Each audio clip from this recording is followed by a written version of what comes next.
Welcome to today's Explainer. We're going to dive right into the true engine of financial success.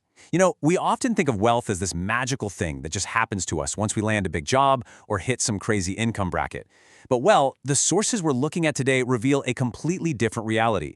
We're going to discover why building wealth is actually a lifelong journey. And, honestly, the most fascinating part, that journey truly begins in childhood. So let's kick things off with a pretty provocative question. If you know how money works, why aren't you wealthy yet? Ouch, right? It's a bit of a punch to the gut, but it reveals something absolutely profound. Because the biggest problem people face isn't actually a lack of financial literacy. I mean, you can read all the books, you can understand compound interest, you can know exactly how a mortgage works, but that knowledge alone, it's not going to make you rich. The real barrier is something way more foundational. And here is the crucial answer. It is not financial literacy. It is financial discipline. Wealth isn't just automatically generated because you have a high income. Instead, it's painstakingly built through disciplined habits, repeated consistently over a really long period of time. It's about those daily, let's face it, sometimes boring choices you make. But the incredible thing about discipline, it's literally a muscle. And just like any muscle, it is best developed when we start training it early. Part 1. The Training Ground. Money Habits for Children.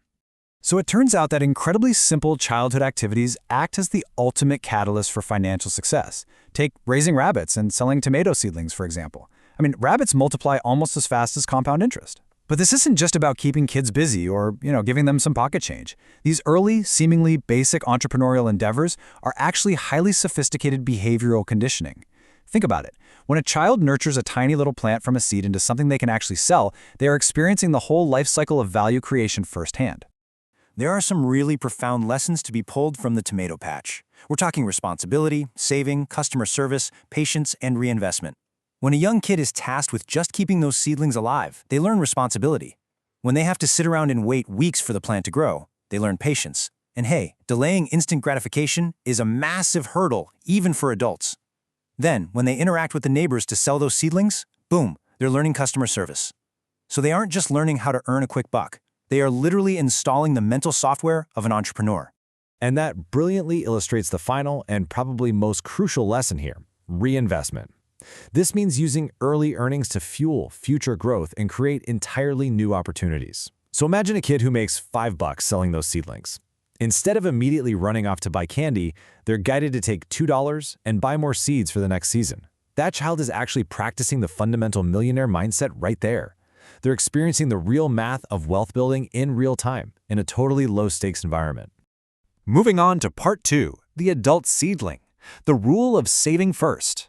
As that child grows up, the tomato patch eventually turns into a career.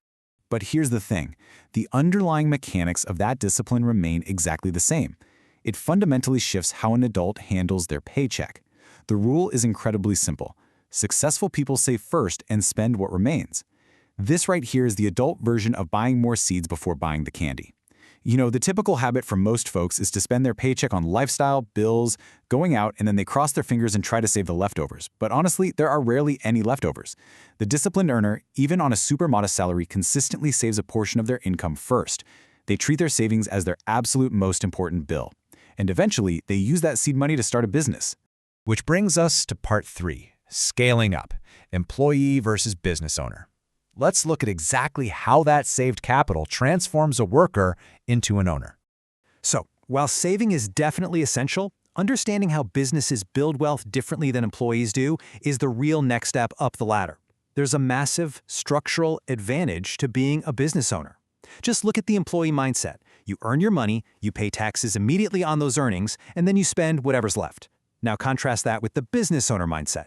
You earn, you deduct your legitimate business expenses, you reinvest the profits, and you build tangible assets. This isn't some shady trick, it's just literally how business structures work. Business owners scale their income by building actual assets, rather than just trading their hours for a set wage. And successful businesses?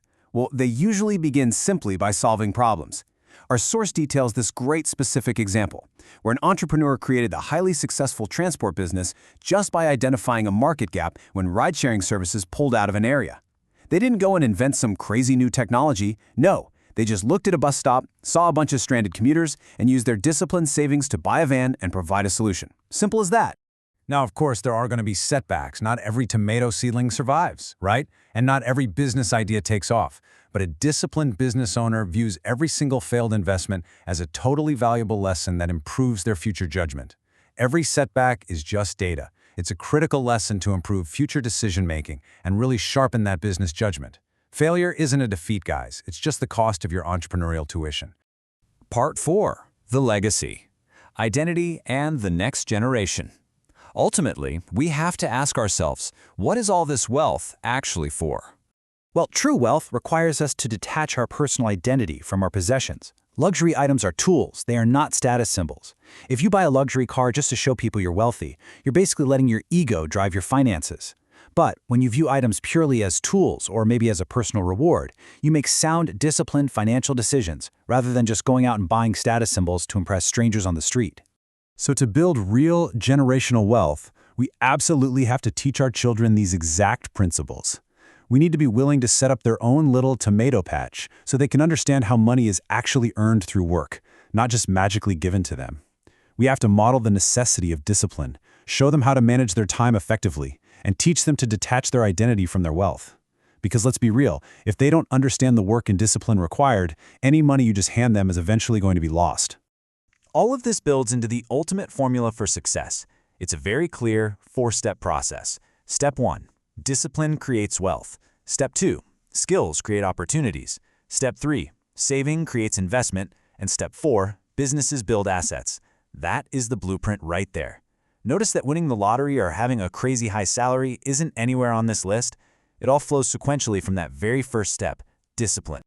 There's this profound rule for wealth that says, prepare the child for the journey instead of preparing the journey for the child. This incredibly powerful idea perfectly summarizes our explainer today. We so often want to just clear the path for our kids, right? To make things easy for them, or maybe give them the things we didn't have growing up. But handing over unearned money actually robs a child of the exact discipline they need to survive and thrive. We really need to give them their own tomato patch so they can learn those vital lessons of responsibility for themselves. So I want to leave you with this final thought to really ponder. Are you planting the seeds of discipline today that will grow into tomorrow's legacy? Whether that's guiding your child through their very first money-making venture or just forcing yourself to save before you spend your next paycheck. Ask yourself if you're actively cultivating those early habits of responsibility and reinvestment, or if you're just letting the financial weeds grow. Because the choices you make today, those are the literal seeds of your future wealth.